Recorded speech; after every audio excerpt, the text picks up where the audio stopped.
I got the bad news, but this one felt different from all the bad news that I received about you.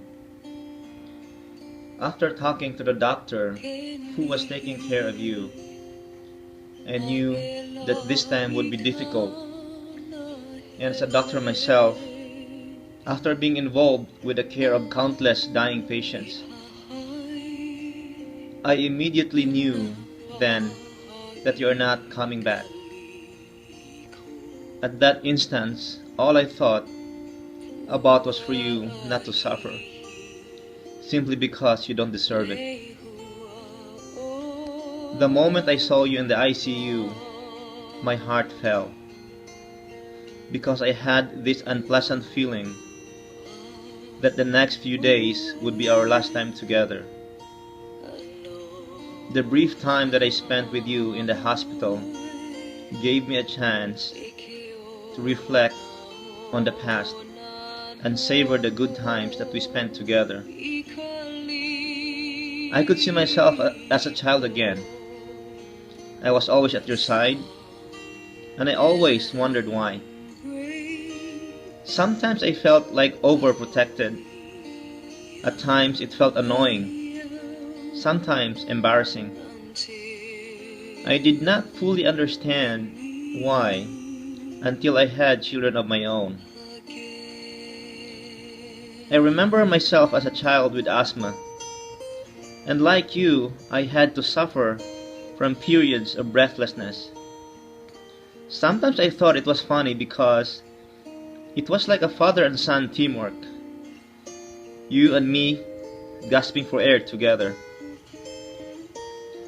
I remembered how you would sneak a puff of Ventolin into my nose, despite being told not to. But you did it anyway because you felt that it was the right thing to do. You taught me what's right from wrong, and ingrained into my intellect to always do the right thing.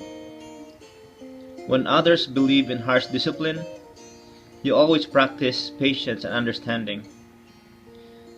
And when I made grave mistakes, which I did countless of times, you implemented gentle but firm discipline. You believed in letting a child be a child and enjoy his or her childhood. You introduced me into sports and showed me how to be a sportsman. I remember to have a temper as a child and would not accept losing. Yet, you understood my competitiveness.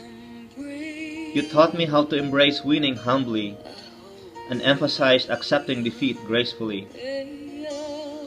You were always on my back when I did a lot of dumb things, like scaring the neighbor with a rubber snake, sending her into a panic attack, or when I hurled those rocks into the highway to block oncoming vehicles, to name a few. I did countless of despicable things that could either land me into jail or worse, getting killed. And you told me not once, but many times, that if I don't change my attitude, I may not live to 40. Well, thanks to your love and guidance, I just turned 40 not too long ago, and I'm very proud of it. You taught me how to fish, and I enjoyed and will cherish every moment we spent together, mostly catching the small ones and trying to catch the big ones. I am so hooked with fishing that I think I would die or go into depression if I can't go. Like every child, I was afraid to swim, but your reassuring arms held me patiently until I could swim on my own.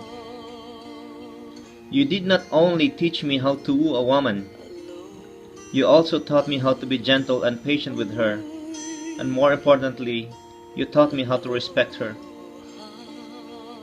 You were a great teacher both in life and in the classroom. Your students loved you for your kindness, wisdom, and understanding, and everybody liked your sense of humor.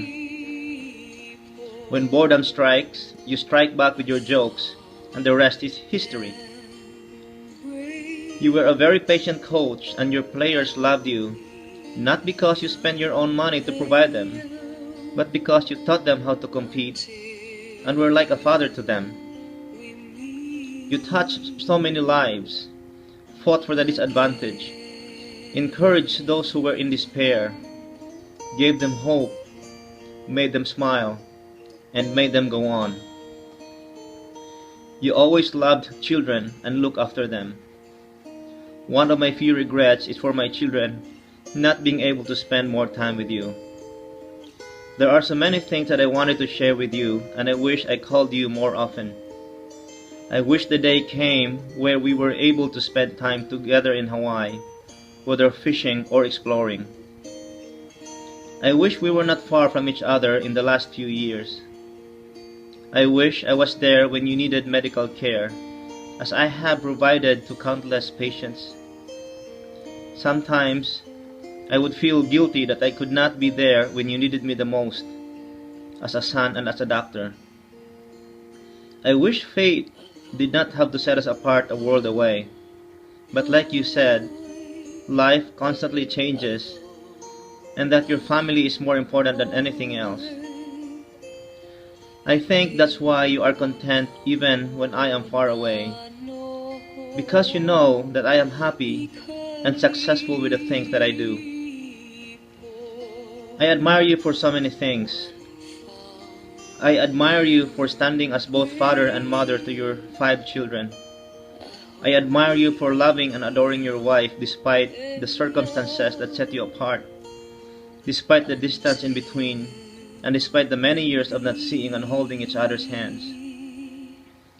I admire your courage for standing your ground all those years.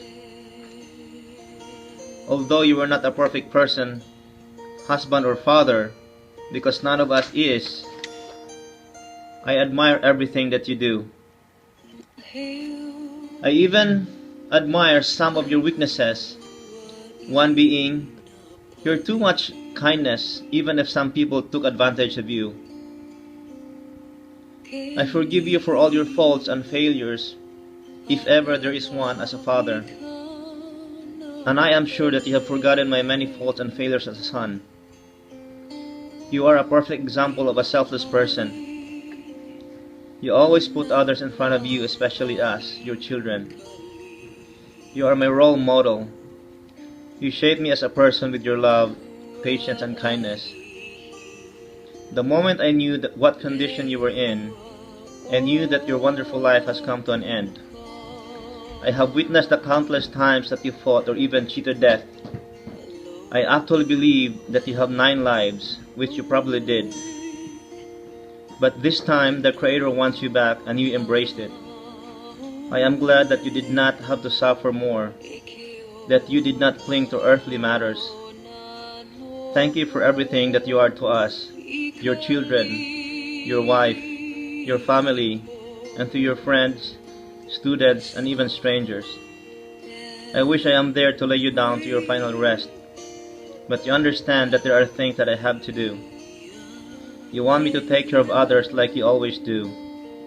You want me to be where I am needed most, my patients and my family. I know that you are extremely happy and proud of what I have become, of what your children has become. None of this is possible without your guidance, your love, your patience, and your encouragement. You are gone, but will not be forgotten. Farewell, Pa. I will pray that the angels will carry you on your way to paradise, where there's no more pain or suffering. Pray for all of us. You know that there are no other places for you within us. You will always be within our minds and in our hearts. You will forever be remembered. You will forever be loved. Aloha ui. Until we meet again.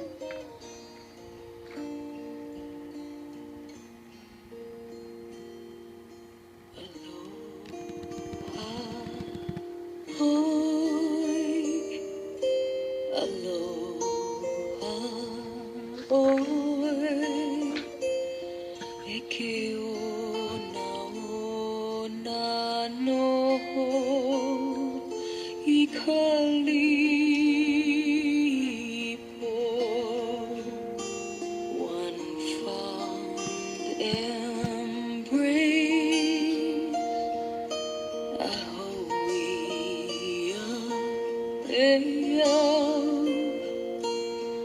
until we meet again.